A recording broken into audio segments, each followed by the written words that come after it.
Voilà, bonjour. Alors, dans cette séance, nous allons vous parler des entrées-sorties. Alors, il s'agira d'abord dans cette vidéo d'un rappel sur l'accès au matériel pour ceux qui n'ont pas suivi le cours de fonctionnement des ordinateurs.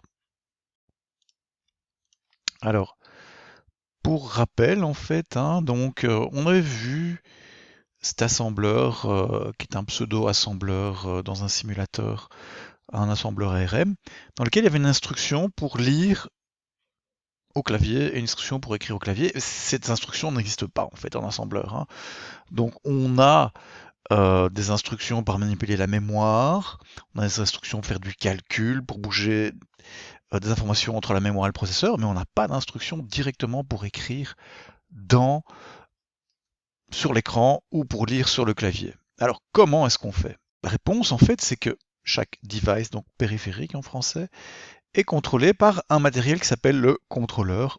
Et le CPU, il va aller parler à ce contrôleur. Et donc le contrôleur, comme son nom l'indique, son rôle en fait est de piloter le périphérique. Il va par exemple transformer des signaux digitaux que lui donne le CPU en signaux analogiques, si c'est un périphérique analogique, etc. Donc, par exemple, un disque dur, un vieux disque dur, repositionnement de la tête de lecture, commander la carte graphique, etc. Donc ça c'est le rôle du contrôleur. En interne, ce contrôleur possède des registres qui permettent de donner des commandes. Donc le CPU va aller écrire des choses dans ces registres pour dire ce qu'il faut faire, ou bien pour vérifier l'état du périphérique. Est-ce qu'il est occupé?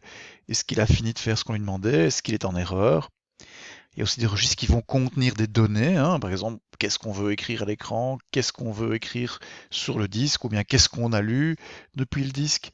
Donc le contrôleur, il est accédé, il est géré via ces registres. Et donc, comme on l'a vu précédemment, donc, votre programme qui tourne en mode user, il doit faire un appel système pour accéder au matériel.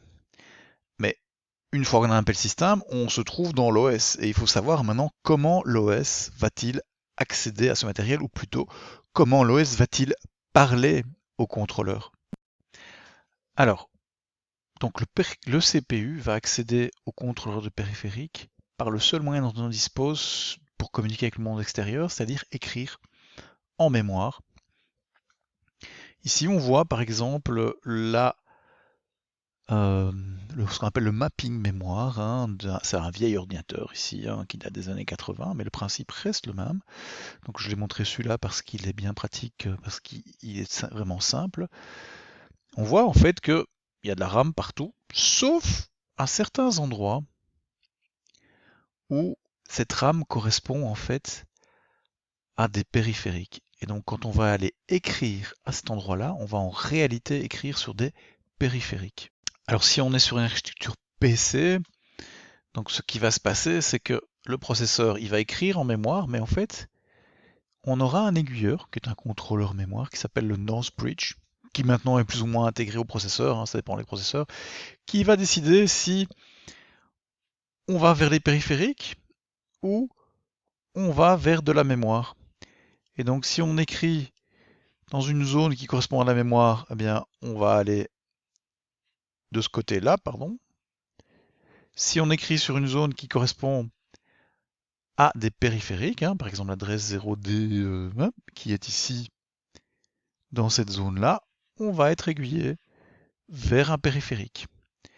Et donc le processeur, il écrit bien en mémoire, enfin il fait une instruction d'écriture en mémoire, mais qui est captée par ce contrôleur et redirigée soit vers un périphérique, soit vers de la mémoire.